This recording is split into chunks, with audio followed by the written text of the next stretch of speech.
Thank you, Donald, and good evening, everybody. I'm here in Brussels, and it's May the 9th, and that means it's Europe Day. Yes, that's right. This is the day every year when we're all supposed to celebrate the Treaty of Rome and the foundation of the original European Economic Community. And I have to say, compared to previous days, when I've been here, where I've seen sort of lots of people around waving their European flags, there isn't much jubilation in Brussels today, but there is an enormous sense of relief amongst the Eurocrats, MEPs and everybody else that Macron won the elections. But back home, today has been the day where the Labour Party officially launched their national campaign. And Jeremy Corbyn has talked about a day of reckoning that will come for tax cheats and big bosses who behave badly.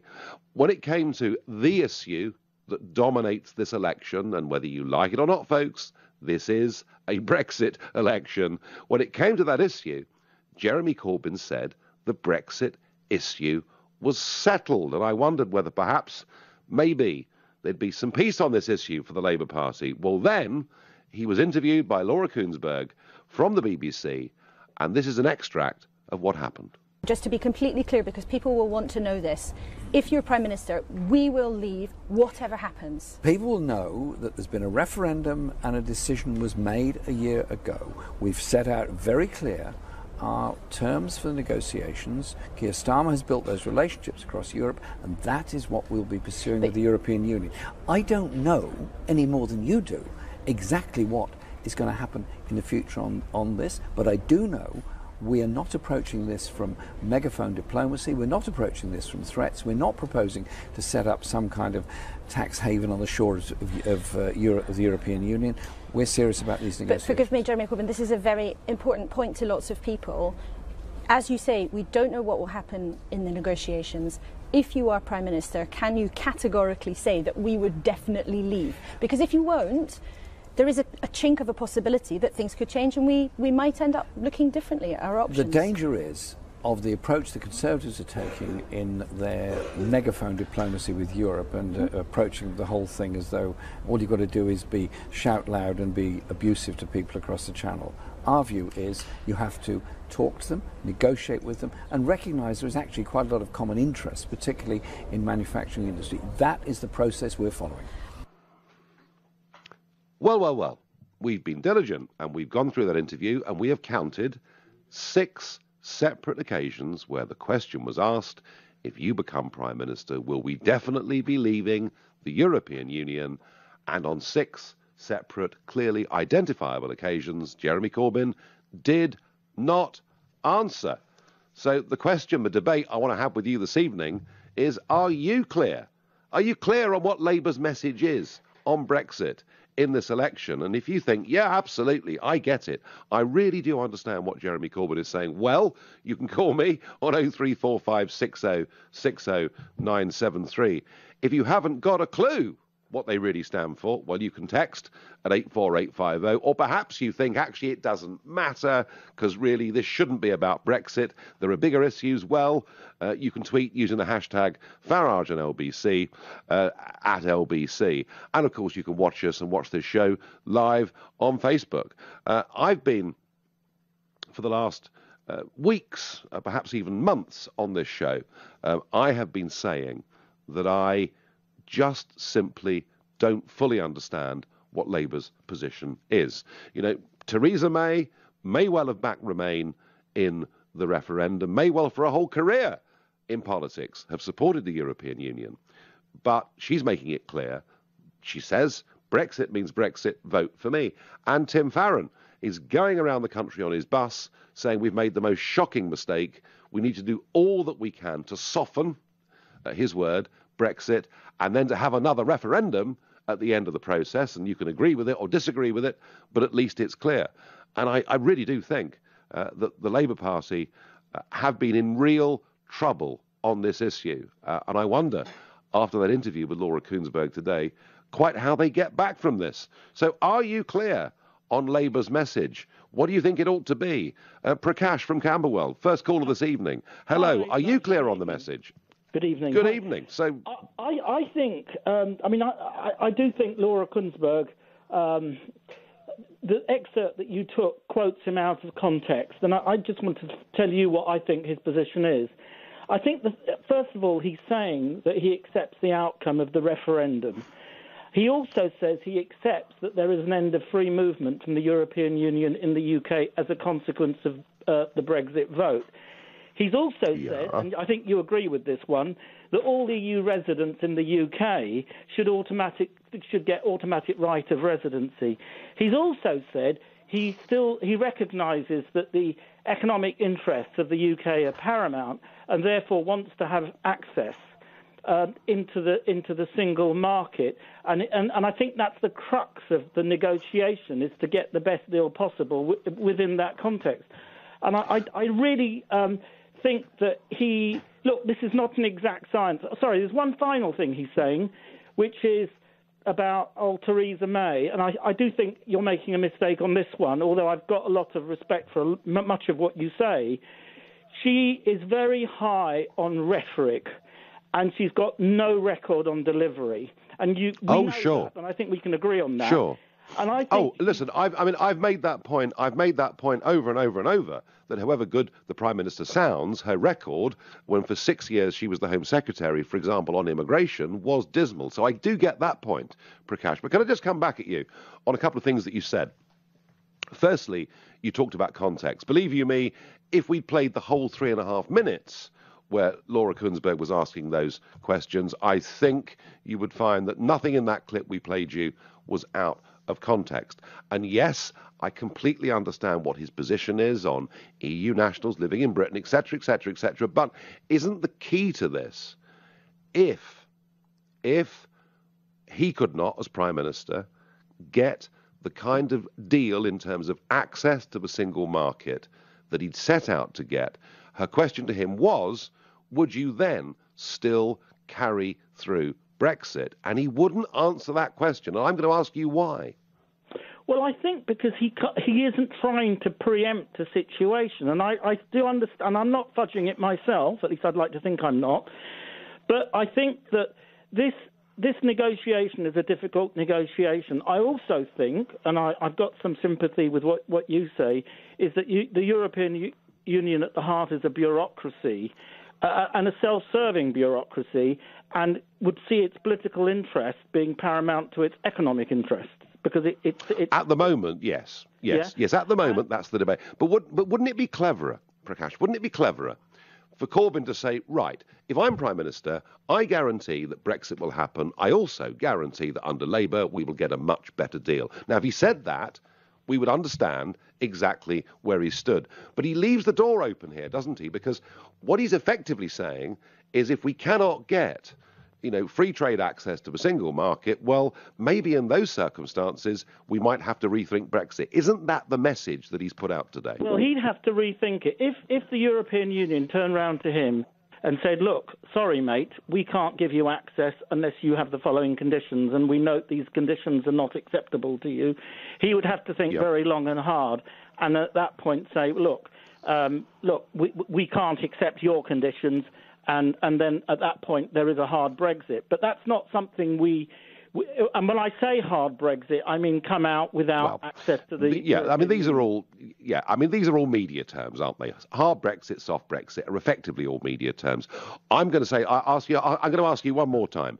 Does Jeremy Corbyn put a clear enough message out to the electorate so that people who vote Labour understand what they're going to get? I think so. I think it gets... Look, you're sceptical about the mainstream media, and so am I, so we've got something else in common. And I think that his message does get distorted. But look, if you remember before the referendum, when he was asked about his position on the European Union, he said he supports Remain 7/10 or something on those lines, right? And I think the reason he said that is because, like you, he shares a scepticism of the European Union, of its construct and the fact that it's a self-serving bureaucracy. Having said that, the position he took was that he felt that he could conduct a successful negotiation. Now, like you, I think he probably made the wrong decision, because I'm not sure if you ultimately... But it's now a general election. It's now a general election, Prakash. I, with the best will in the world, you understand your politics, but with the best will in the world, I personally think he's struggling to put across a clear message, but I respect totally what you say. I'm going to ask Claire in Edgware. Claire, do you understand what Jeremy Corbyn said today? Absolutely. He's not being unequivocal and he's not being ambiguous. He said the argument is settled and we are leaving the EU and nobody can reverse that except the people of this country. But what I'm sick and tired of is that every time Jeremy Corbyn says something, it's reinterpreted, it's deliberately misinterpreted and it's misrepresented. He's moved on. He cares about the NHS.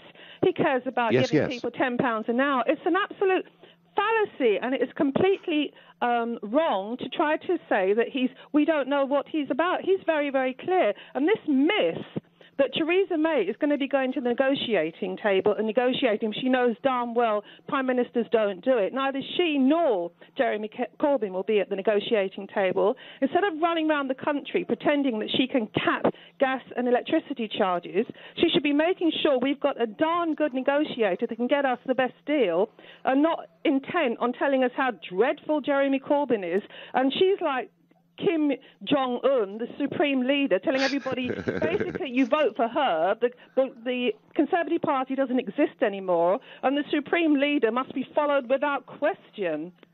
Well, there's certainly a cult of leadership there, isn't there? And it's very interesting looking at the banners and everything yesterday. It's Theresa May's team with Conservatives written very small, apologetically down at the bottom. Claire, I understand what you're saying. We're clear that the top 5% of earners will pay a lot more tax. We're clear that people will pay premiums on private health insurance to pay for hospital parking charges. We're clear there's going to be a day of reckoning for big bosses who are seen to have behaved badly. I get all of that, Claire, but I tell you what, we're not distorting him in any way on this show tonight. He said Brexit is settled, we're leaving in the press conference, and then when he's asked, what if you can't get a good deal, would you still leave? 6 times, Claire, he did refuse to answer. And I understand your comments about the clarity and the passion of his message on many other things, but I don't think he passed the clarity test in that interview.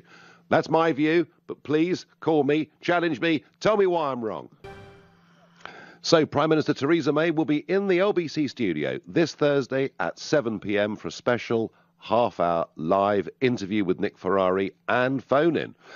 It'll be part of a series, LBC Leaders Live, and you'll hear the dates when the other leaders are going to come in and be interviewed. So this is going to be her first live broadcast interview of this general election campaign. Nick Ferrari here on Thursday, 7 to 7:30, and I will take Nick's seat at 7:30, and we will have an hour and a half phone-in debate and discussion about how Theresa May dealt not just with Nick Ferrari's questions, but with the calls from you. And all of you will get the chance to ask all 4 main party leaders your questions during this campaign. And we're back to today's issue, the official launch of the Labour campaign today. Corbyn stood up and said the Brexit issue is settled, and then 6 times did not answer Laura Kuenssberg of the BBC when she said, well, if you can't get a good deal, does Brexit still happen? And to me, and I think to many people, he really didn't answer that clearly. Many other things that Jeremy Corbyn today did and said were very, very clear, including a day of reckoning that is coming for tax cheats and big bosses that behave badly. So are you clear where the Labour Party and Jeremy Corbyn stand on this key dominating election issue of Brexit? I wonder, Max in Guildford, are you clear, Max? I am clear. He's not going to categorically say yes to us leaving the European Union. And I think, the phrase shooting yourself in the foot isn't really appropriate. I think he's shot himself in the face, to be honest, with this election now. If you looked at the BBC, they released a report after the referendum that if you voted as you did in the referendum in your constituencies, Leave would have 410 seats. So if you're going to even vote slightly in that way with the Conservatives, they're going to have a landslide majority, and the Labour Party will be finished for another 10 years. So do you see today, Max, do you think today is a significant moment then? Absolutely. I think, with all the, I know she hasn't said it recently, but they keep going on about this coalition of chaos, but everyone's got the idea that there would have to be a coalition to have to beat the Tories. And I think the fact that the Lib Dems with Nick Clegg this morning on Nick Ferrari's show saying they'd have a referendum, and if it was a no, they'd stay in. On the deal. Yes. And then obviously the SNP obviously don't want to leave, so they're happy to stay. So I think actually Jeremy Corbyn's pandering to what Lib Dems and SNP want to get that coalition. If that means he's going to turn his back on what he said before, he'll do it. He's a politician. But his problem is that at least Nick Clegg is clear, isn't he? You know, and the leader, Tim Farron, they're clear. They want to do anything they can to stop us leaving. Theresa May has been clear. We are leaving. There's going to be a debate about the terms, obviously. But to try and play piggy in the middle on this key issue doesn't work, Max, does it? No, it doesn't, and I think that's what his problem is. I think he's a nice bloke. I think he has good intentions and good values, but I think sometimes in the world of politics, if you want to be a leader and you want to be the leader of a country, you have to be ruthless, and you have to make some people are going to be upset about what you do and what you say. Max, I thank you. So Max thinks that Corbyn hasn't just shot himself in the foot, he shot himself in the face. Your texts and tweets, trying to work out Labour's Brexit position is like trying to complete a 1,000-piece jigsaw puzzle with 100 of the pieces missing, says Matthew in Cambridge. And I get a tweet in here, a Tory hard Brexit threatens food safety, apparently. Ian says to me on Facebook, I'm clear, please don't vote Conservative. Fine. Well, there's a mixture of opinions on this, as there always is, and you can challenge anything that is said by me or any of the callers. But I have to say, I think their position on Brexit is perhaps even less clear this evening than it was at that press conference this morning. I wonder what Alex in Nuneaton thinks. Good evening, Alex. Hello there, Nigel. I just want to say that I think that Jeremy Corbyn is being very clear about what he means on Brexit. I mean, as a former UKIP member myself, I was a UKIP member for quite some time. Obviously, I'm very distrusting of mainstream establishment politicians. And I mean, let's be honest. I've met Jeremy Corbyn in real life. I was lucky enough to do so. I had a good 10-minute conversation with him about various different issues, not just the EU. And when he came across up front as an individual, he did come across as a very honest, very passionate individual that meant exactly what he says. And I mean, the problem that I have with Theresa May is quite clear. I mean, she said that she wanted to remain in the campaign. We're now leaving, which is fantastic, obviously. She said she wouldn't call a general election. We've got one in 6 weeks' time. I know. I can't. Being honest with you, I can't trust not just the Conservative. Well, Alex, I tell you what. But the leader. Alex, I tell you what, Alex. I tell you what, Alex. I tell you what we'll do. We will discuss Theresa May for an hour and a half on Thursday night after Nick Ferrari has interviewed her between 7 and 7:30. But for now, the question I'm asking is, after Corbyn's day, is it clear to the electorate on the dominant issue of this campaign exactly where they stand on Brexit? That's the problem, isn't it? It's whether it's clear or not to the electorate rather than the individual. He needs to be. Well, that's my question. That's my question to you. You know, if you walked Alex into your local pub in Nuneaton tonight, would people in there understand where Corbyn stood on Brexit? Unfortunately, probably not. He needs to be clear to the electorate, and he needs to start. Like Mike said, he needs to stop pandering to his own party and other obviously left-wing parties like the SNP. If he just was honest about what he believes in, because we know he's a Eurosceptic, can't deny it. I know without a doubt he'd get more votes, without a doubt in my mind. Alex, I thank you very much. Alex, who's met Corbyn and liked Corbyn and is urging him not to be bent and swayed by the SNP and the Liberal Democrats and to be true to himself is what Alex was really saying. Bernie in Crawley. Bernie, are you clear about Labour's policy on Brexit? Yes, I think I'm very clear on it. I think he's given a message to the Europeans, the same as the Liberal Democrats, that if they don't get a deal that suits in Great Britain, then they're going to put the vote back back to the people. In other words, right. It's an incentive for Europe to give us a very bad deal, which they will do anyway because they don't want us to leave. So then the people will get to re-referendum. That's what in a sense. But in a sense, Bernie, and I'm listening very carefully to what you said. In a sense, Bernie, isn't that us really rather shooting ourselves in the foot as a nation, let alone political party? Because we're sending a message. Shooting ourselves in the foot because we're doing exactly what Europe would want. This idea that we're going to get a good deal from Europe is a myth. They don't want us to leave, and if we do leave, they do not want us to prosper leaving. But the Brexit, no, and I believe you me, in Brussels, I hear some of that stuff in the corridors. But the Brexit vote wasn't conditional on the deal, was it? The Brexit vote was stay or leave. It wasn't. This is a get out of jail card that the Liberal Democrats and Labour are using. The only person so far that I know will walk away with no deal are the Conservatives, and probably your own party, or what was your own party.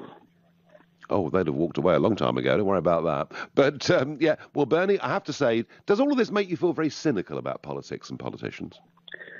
I'm very cynical about Europe. Europe is not a democratic establishment. They will want what's best for them. They don't, they won't mind that the fact that we import more than we export. They're not worried about that. What they're worried about is people leaving their club. And, for us to leave and be the first ones to leave, there's no way we're going to look good or get a good deal from Europe. Right. Bernie, you've made your position very clear, very, very interesting indeed. Dawn in Shepherd's Bush. Bernie seems to think that actually it's all a bit of a game, and if we send this message to the EU not to give us access to a single market on equal terms, that basically the Labour Party will join the Lib Dems and want us to have a second referendum. Is that the message you get, Dawn? It isn't at all. I get a very different message from what I've heard you express.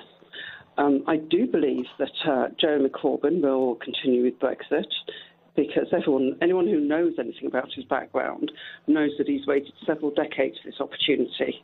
He's wanted us out of the EU for a very long time. And, wild horses won't keep us in there.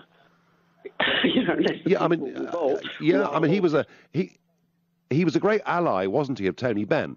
And it was Benn that was very much the leader of the Labour Eurosceptics, not just back in the referendum in 75, but to the end of his life. Benn thought that joining even the common market was a mistake. But if that's the case, Dawn, if that's the case, if this man is being sincere and true to himself, as he's been, and as you say, he's been a Eurosceptic since he first went into the House of Commons back in 1983, why, if that's the case, didn't he give Laura Kuenssberg a clear answer? Well, I think one of the many things with Jeremy Corbyn is he's been a negotiator, a background negotiator for a lot of his career. Anyone who negotiates knows you do not put your last card on the table before you begin the negotiations. In fact, for not quite some way into negotiations, to stand here and announce what your last trump card is incredibly foolish. But, even during the Brexit campaign, although Jeremy, who does espouse democracy, he has a high regard for democracy, he himself said during that Brexit campaign he is not a fan of the EU. However, he thinks a Brexit under the Tory government would be disastrous. That was his reason for backing Remain, not because he believed in the EU. But because Dawn, aren't these mixed messages? Aren't these mixed messages, Dawn? Not to you, right? I also believe an exit with the Tory government will be even more disastrous than staying in the EU. I loathe being in the EU. I desperately think we should get out of the EU. And I also think Theresa May, an unelected Prime Minister, is telling us we must follow her blindly. She wants to do it in secret as a one-person negotiation ban. That would be disastrous for the UK. Well, Dawn, we'll hear what Theresa May says on this subject on Thursday. Well, Dawn from Shepherd's Bush is absolutely clear where Jeremy Corbyn stands. Many that are not. Before we get back discussing Jeremy Corbyn's official launch of a Labour campaign today, just a bit of an update from those French elections, which we discussed last night. Macron winning by 2-1 votes. And we talked last night about what is the future of Euroscepticism in France. Has Macron saved the European Union? Very, very interesting polling out today from Ipsos. And quite a comprehensive poll showing that 16% of Macron voters voted for him on his policy platform. And of course, his biggest policy platform was being pro-EU. 8% of Macron voters voted for him because they liked his personality and liked his style.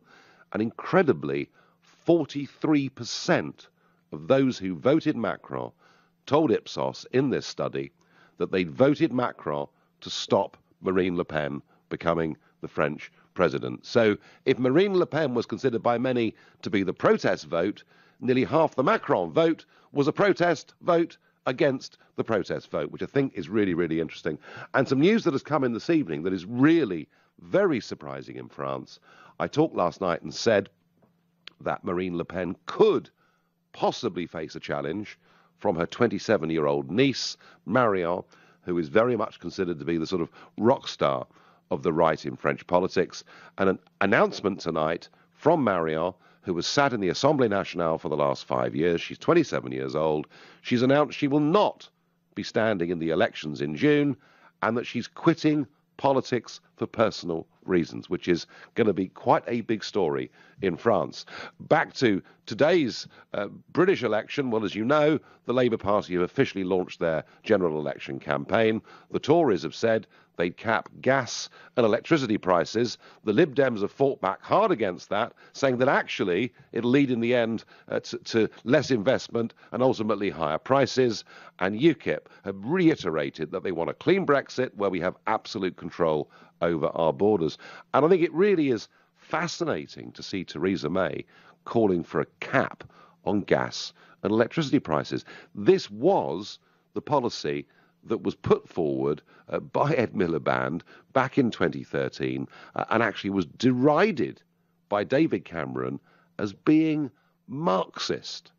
So we now have a policy that was called Marxist that is now a flagship of the Tory campaign. And I would be very surprised if Nick Ferrari didn't ask a few questions about that on Thursday evening. But back to our discussion this evening. Six times, Jeremy Corbyn did not answer Laura Kuenssberg when she said to him, will Brexit happen regardless of whatever deal and access we get to the single market? And six times he did not answer that question, despite earlier having said at his press launch that the Brexit issue was settled. So I'm not very clear on exactly what the Labour Party's policy on this is, but callers are ringing up and telling me what they think. And the next one is Carl in Portsmouth. Carl, are you clear as to where the Labour Party stand on Brexit? No, unfortunately. Right. And are you a Labour supporter, Carl? Yes, I'm not a Labour supporter. I voted for Jeremy Corbyn twice. So I suppose you could partially blame me for him being around, but I also voted to leave the European Well, hang on, Union. that means you're a member of the Labour Party. Well, yes, it does, but I don't actually that much care for New Labour and what Blair was to that Labour. So yes, I'm a modern or a recent convert, but I also voted to leave the European Union. Right. So when you voted for Corbyn, did you do so thinking he was a Eurosceptic or an EU supporter? Well, we know he's a Eurosceptic because he really didn't put much effort into... Well, he put a lot of effort into looking grumpy about supporting the EU, basically. Right. No, he doesn't like... Yes, he wasn't exactly a sort of happy chappy during the referendum, was he? No, but I would agree with that. But listen, what do you reckon about this, Nigel? I think that if you took all the parties away from behind the leaders, Jeremy Corbyn will guarantee you a harder Brexit than Theresa May. The problem is with Jeremy is that he's got people like Polly Thornby, the people immediately behind him that are holding him in power, Diane Abbott, Thornbury, and a couple of others, they are very anti-leaving the EU. So can he, if he wins, even push through his Euroscepticism? I'm not sure.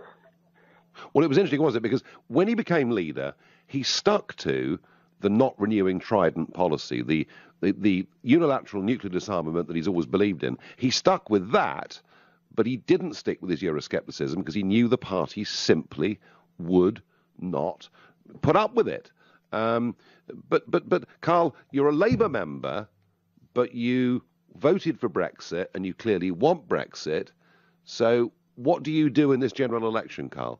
Well, this is it. I kind of feel really stuck because if you look at the policies that Jeremy's put forward about Brexit, they're exactly in line with what I voted for, leaving the free movement of people, stopping that, and basically following through with Article 50 to the letter. So in a way, he's putting out all the signals that Brexiteers want, and Theresa May has promised nothing. So what can anyone say who's supported Brexit and supports Theresa May? What can they say? They can say nothing. The problem is it's the people behind Jeremy who are going to try and undo it if he wins, and that's where I'm stuck. Right. Okay. Well, I have to say, Carl, if you as a Labour member can't answer that question for us, then we do have one or two little difficulties, don't we? I'm next going to go to Tim in Birmingham. Tim, good evening. Are you clear as to where Jeremy Corbyn and Labour stand on Brexit? Yeah, I'm not totally, but I'm not really ringing to talk about Jeremy Corbyn and his ambivalence. I'd like to ask you about your position on Brexit. Is that okay? Please, well, if you want. Yeah. I'm not standing in the election. I'm not going to become Prime Minister, Tim, but have a go. Understand. Yeah, but I followed the campaign, the Brexit campaign, with great interest. Yeah. And you led that campaign brilliantly, obviously, and articulated the Brexit vote. And then as soon as we achieved Brexit, the two leaders of the Brexit campaign, which were yourself and Boris, suddenly disappeared into the ether, took a very low profile. And at the very time when we needed you there to steer the negotiations, because the situation at the now is that Theresa May is in charge of the negotiations, and she was very non-committal about her views in the campaign. And I feel that UKIP is now folding because you have stepped down, you and Boris have stepped down from articulating... Well, hang on. Tim. This is utter nonsense, isn't it? Boris Johnson is the Foreign Secretary. He's hardly stepped down. He's occupying and holding one of the great offices of state, is he not? He is, but I'm not quite clear about what his role was in the campaign. Can I ask you about what why you stepped down when you achieved your goal? We got the Brexit vote, and then surely that was the time for you to remain at the helm of UKIP and secure a proper agreement in negotiations with Theresa May. Well, if let's put it like this to you, Tim. If Theresa May or the British government or the Conservative Party had wanted to use me in any way at all, I would have been very happy to do so. I made it perfectly clear that I would do that. They made it perfectly clear. They basically didn't even want to talk to me. So I took a decision. What can I do? Given that I came into politics, Tim, not for a career in politics, and I emphasise that, given that I came into politics to fight, and many other things I care about too, but to fight predominantly for this issue, which I believe to be the greatest political issue of our lifetimes. We'd achieved it, and I will now, Tim, and one of the reasons I'm in Brussels today, I will now see this through, leading a group in the European Parliament. So I thank you for your question, but I promise you, I haven't run away. And I wonder, Barbara in the Wirral, how do you feel about the Labour Party's position on Brexit? Is it clear to you? No, it's all double talk. I think Labour themselves as the party, they want to stay. They would love it to go belly up so that they can actually stay in the EU. And then, well, it's not our fault. We're forced to do it. But it's all the policies that they keep coming out with. I mean, Jeremy Corbyn today, hard Brexit, we're threatening them. I'm sorry, he's the wrong way around. It's them that's threatened us. With the 100 billion, you can't have your assets. Yep. We're going to do this to you, do that to it. I mean, to be honest, if I was May, I'd just repeal the 1972, the ECA Act, completely, and it makes it after it. You're a hardliner, Barbara. You're a hardliner. Well, but you've clearly got no trust in the political class at all. You think they're going to rat on us, don't you? Oh, totally. Yeah, absolutely, totally. They will argue. They will pretend. They'll do everything. I mean, we're already getting told we've got to pay for the agriculture till 2025. We've got to cover the $4 billion for Germany because it will cost them $4 billion more per annum once we've gone. So well, Barbara, whether you're right or not, Barbara, on all of this, I tell you what, if Brexit doesn't get delivered or Brexit gets reversed, I think you will see an upwelling of anger in our country, the likes of which you've never seen before. And I thank you for your call. I love this text. You've just proved that Corbyn is wiser than you. If you don't understand what Corbyn said, you shouldn't be an MEP, says Ralph. I'm going to ponder that, Ralph. Well, before the break, I read out that absolutely charming text from Ralph, who thinks I'm a thicko because I don't understand what Corbyn's master plan is. Well, all right, let's take that premise. I really am not quite sure. Maybe Clive in Twickenham can enlighten me and help me. Clive, good evening. Good evening there. My opinion is that Jeremy Corbyn could answer if he wanted to. He will not, because he knows this election for the Conservatives is not about Brexit. It's all about getting a bigger majority, a golden opportunity that they've seen I said this to Clive Ball sometime about cut and run, and they have. And this was weeks ago. They're cut and run to get a bigger majority. Brexit doesn't come into it. I don't doubt, Clive, I don't doubt that one of the major reasons for calling the election is an opportunity to increase the majority, the opportunity from their perspective, hopefully, to get these 30 different constituencies where there are allegations of overspending off their backs, etc., etc. But for the voter has got to make his or her mind up on issues. And would you not agree that it's Brexit that is dominating that debate? Yes, and I think if there's another vote, they'd vote to stay in. They were hoodwinked into coming out because of immigration. They were told it would drop. That hasn't, and it won't. And people of this country should wake up, vote Labour, and get rid of these damned Conservatives that cursed us since the war. Right, Clive. So, OK, all right, fine. We vote for Jeremy Corbyn en masse, right? The Tories get smashed. And we know what Corbyn will do on taxes and other issues like that, because he has made that absolutely crystal clear. What, Clive, does he do about Brexit? He goes to talk to them and has a different discussion altogether to what May is having. Yeah. And Clive, but what does he do, Clive? What does he do? Does he honour the referendum result? And do we get Brexit regardless? Better proposition, get a better deal and stay in. And I think that's what he did. Right. So that's the real plot, is it? The real plot is you don't answer Laura Kuenssberg's questions because really the Labour Party want us to stay in. Is that what Clive in Twickenham thinks? Yes. Thank you very much, Clive. That's great. Agree or disagree? It was a very strong opinion. Burkhan in Sidcup, what do you think Jeremy Corbyn meant by not answering that question 6 times today? For me, I think stay in the single market for 5 years. Stay in the single market, work out a trade deal within that 5 years. And when the time comes for the next election, we decide which party we want to take us out fully. Brexit for me was never a leave straight away thing. It was going to take 5 years to 10 years or whatnot. But what I personally believe is... but Burkhan, there is one slight problem there, and that is that we have triggered Article 50. Now, are you suggesting that at the end of that 2-year Article 50 period that the British government could possibly apply for some kind of extension? Well, they could possibly apply for extension, but personally, I think just stay in the single market. So within 2 years, instead of triggering... At the minute, the stock market's in a frenzy. So if we guaranteed staying in the single market, the markets will work itself out, the country will become more stable, and then we will eventually, within that 5 years, go to other countries, work out a deal, and then in the 5 years say, listen, we've worked out a deal with other countries, we're leaving, we're out of the single market. Right. For me, what's more important is only 30% of our immigration comes from the EU. The other 70% is outside of the EU.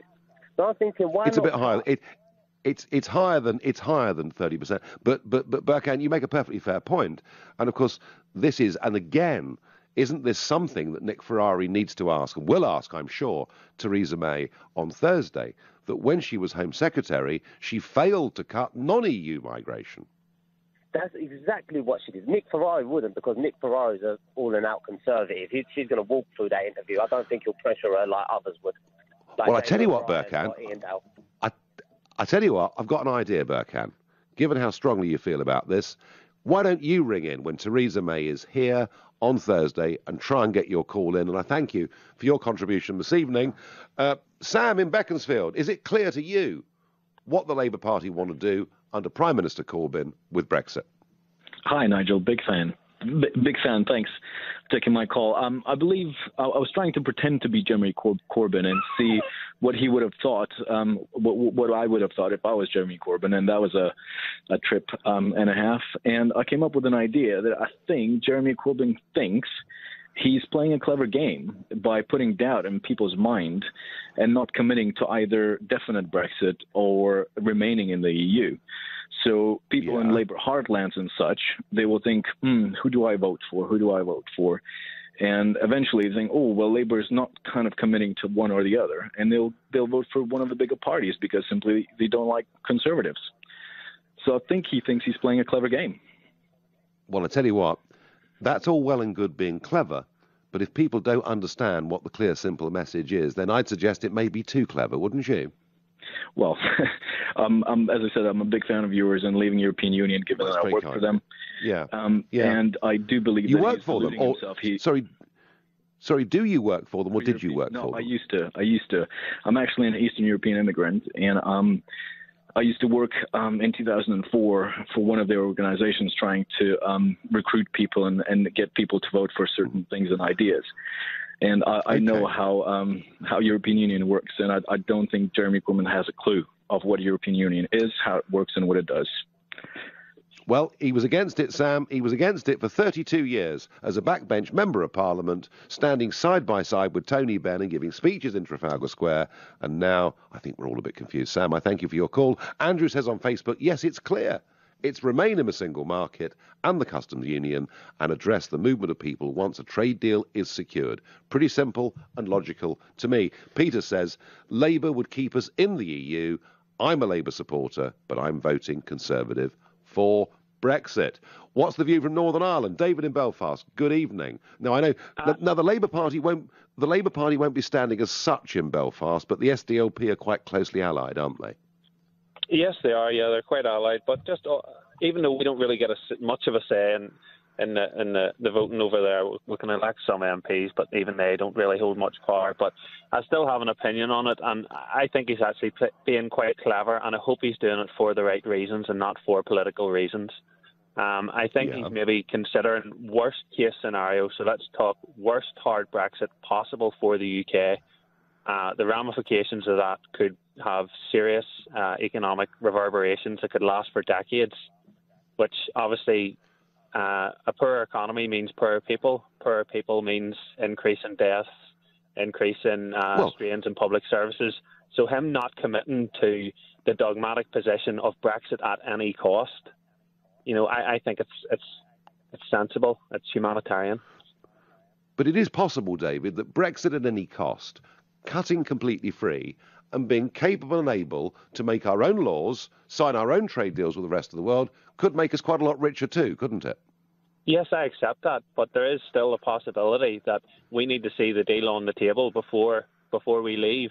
And if it is the worst possible deal, so worst case scenario hypotheticals here for the UK, I mean, are people still going to be dogmatically pro-Brexit whenever everybody's going to be poor and people are genuinely going to suffer for possibly decades? Investments suffer. Well, yeah, but this is a rerun of the referendum campaign argument, is it? I mean, this idea that somehow being a member of the European Union is wonderful for the British economy. There are many of us, David, that think that is a complete and utter myth. Yes, we may have tariff. I understand that, but surely you must at least consider worst case scenarios and the effects that it could have on people. So I think he's just taking his bets and waiting, given the chance for the deal to be set on the table and then making a decision. So he's hedging his bets, but then, given that this issue is dominating the general election, and it will dominate the vote in Northern Ireland too, because it'll be pretty clear what the different, where the different parties stand and how they would intend to vote in Parliament, if they get a chance, etc. But surely, on an issue as dominant as this, the leader of the opposition party has to be clear. Well, he's gone. I hope he's being pragmatic. Well, he may be pragmatic, David. I don't know. What I do know is that I have been saying on this show now for some time that it seems to me that given this issue is dominating the general election, Labour need to have a very clear policy. And I thought the fact that he wouldn't answer Laura Kuenssberg 6 times today when she said, is it Brexit regardless of the deal? I thought that meant that there was some confusion. I think the telephone calls I've had tonight show me that the problem really is actually very big indeed. Because some of you say, oh, no. He's a Brexiteer all along, but in order to get the best deal as Prime Minister, he doesn't say that he would be prepared at the end of the day to walk away. No, trust Corbyn, he's still a Bennite. But more of you say, no. what this is really all about is sending a message to the European Union to offer May, if she wins, a rotten deal, and that Labour would then support us staying in the single market and the customs union. And even if he becomes Prime Minister, Labour want us to stay in the single market and the customs union. I've spent time with Emily Thornberry the last few days. She certainly doesn't want to leave the customs union.